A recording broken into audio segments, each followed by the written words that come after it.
मैं रमेश पाठक आज संस्कृत भागीरथी के तीसरे अंक में सुभाषितानी के बारे में चर्चा हम लोग करेंगे। ये सुभाषितानी के 4 श्लोक दिए गए हैं और ये चारों श्लोक आज भी, जब ये लिखे गए थे तब भी और आज भी अपना वही महत्व रखता है, तो हम इस पर ध्यान देंगे। पहला है एसांग नो विद्या। एसांग शब्द का अर्थ होता है जिसके पास, नो माने नहीं, जिसके पास विद्या नहीं है, जिसने तपस्या नहीं किया है।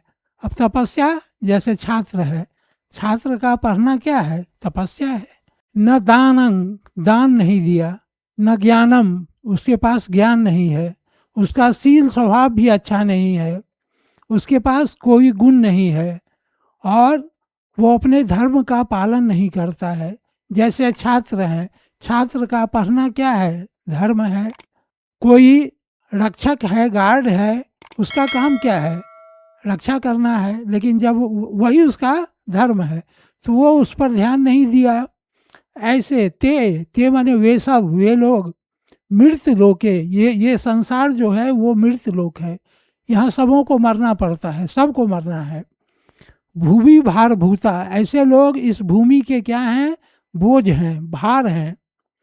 मनुष्य का रूप धारण करके भी मृग के समान, कस्तूरी एक मृग होता है, वह क्या करता है कि कस्तूरी उसमें पाया जाता है, लेकिन वो कस्तूरी के खोज में इधर उधर भटकता चलता है, जबकि उसके पास ही है, लेकिन कस्तूरी को खोजने के लिए वो इधर उधर भटकता रहता है।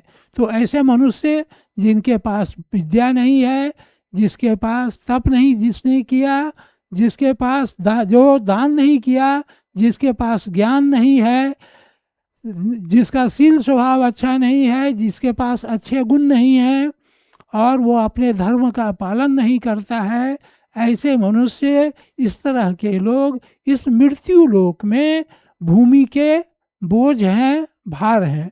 और मनुष्य का रूप धारण करने के बाद भी वे क्या करते हैं? मृग की तरह, कस्तूरी मृग की तरह इधर उधर भटकते रहते हैं। अब दूसरा में है नो चौड़ हार्यम, नो राजहार्यम, भर्तृभाज्यम, नोचो भारकारी, व्यय कीर्ति कृत्य वर्धति एवं नित्य विद्या धनम सर्वधन प्रधानम। नो चोर हार्य, चोर जिसको चुरा नहीं सकता है, राजा उसको जबरदस्ती छीन नहीं सकता है, भाइयों के बीच में जब बंटवारा होगा तो घर, पिता का जो घर रहेगा, जमीन रहेगा, वो सब बांट लेगा, लेकिन विद्या को कौन बांटेगा? नोचो भारकरी, विद्या बोझ नहीं है। व्यय कृत्य बढ़ती, रुपया पैसा हम खर्च करेंगे तो रुपया पैसा घट जाएगा, लेकिन विद्या जितना हम व्यय करेंगे, जितना खर्च करेंगे, विद्या हम जितना बांटेंगे वो क्या होता है? बढ़ता है।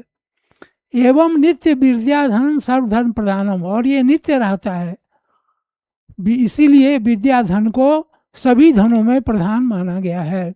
तो हम लोग समझ गए, नो चौड़ हार्यम, चोर जिसे चुरा नहीं सकता, नो राज हार्यम, और राजा जिसे बलपूर्वक छीन नहीं सकता, नो भर्तृभाज्यम, और भाइयों के बीच में बंटवारा नहीं हो सकता। विद्या का कौन बांटेगा? घर बांट लेगा, जमीन बांट लेगा, रुपया पैसा बांट लेगा और सामान बांट लेगा, लेकिन विद्या तो नहीं बांट सकेगा। नोचो भार करी, विद्या हमारे पास जितना भी रहेगा वह बोझ नहीं है। व्यय कृत्य वर्धति, व्यय करने पर, खर्च करने पर विद्या में और वृद्धि होती है। एवं नित्य विद्या धन सर्वधन प्रधानम, और विद्या नित्य है, प्रत्येक दिन के लिए मेरे पास है। विद्या धन सर्वधन प्रधानम, विद्या को सभी धनों में प्रधान माना गया है। अब हम लोग तीसरे के बारे में पढ़ें। विद्वत्वं च निरपत्वं च नैव तुल्यं कदाचन, स्वदेशे पूज्यते राजा विद्वान सर्वत्र पूज्यते। विद्वत्वं निरपत्वं, विद्वानों में और राजा में तुलना नहीं की जा सकती। क्यों? कभी नहीं की जा सकती। क्यों नहीं तुलना की जा सकती?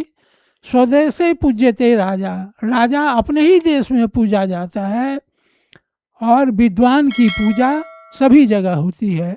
आज हम लोग विज्ञान में न्यूटन के बारे में गति का नियम पढ़ते हैं, तो न्यूटन हमारे देश में नहीं हुए थे, लेकिन वह विद्वान थे, इसीलिए सारे संसार में उनके द्वारा जो नियम दिए गए उसे पढ़ाई जाती है, उसका आदर किया जाता है।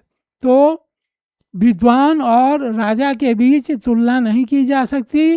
राजा अपने ही देश में पूजा जाता है, लेकिन विद्वान जो हैं वे संपूर्ण संसार में पूजे जाते हैं।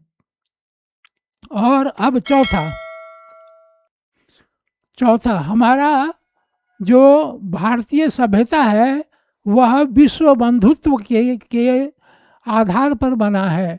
कहता है कि अयं निजः परो वेति गणना लघुचेत साम, यह मेरा है, यह पराये का है, दूसरे का है। इस तरह की जो गणना करते हैं, ऐसे लोग अधम श्रेणी के होते हैं, नीच श्रेणी के होते हैं। और उदार चरिता नाम, जो जिसका हृदय विशाल है, उदार है, वह क्या करता है, वह वसुधैव कुटुंबकम, सारे संसार को अपना भाई, अपना परिवार समझता है। तो चौथे का क्या अर्थ हो गया, अयं निजः परो वेति गणना लघुचेत साम उदार चरिता नाम तू वसुधैव कुटुंबकम, यह मेरा है, यह उसका है। इस तरह का भेदभाव जो करते हैं वे निम्न श्रेणी के लोग होते हैं, अधम श्रेणी के लोग होते हैं। लेकिन जिनका हृदय विशाल है, जिनका हृदय उदार है, वो क्या करते हैं, जिनका चरित्र उदार है, ऐसे लोग सारे संसार को अपना भाई, अपने परिवार के सदस्य मानते हैं।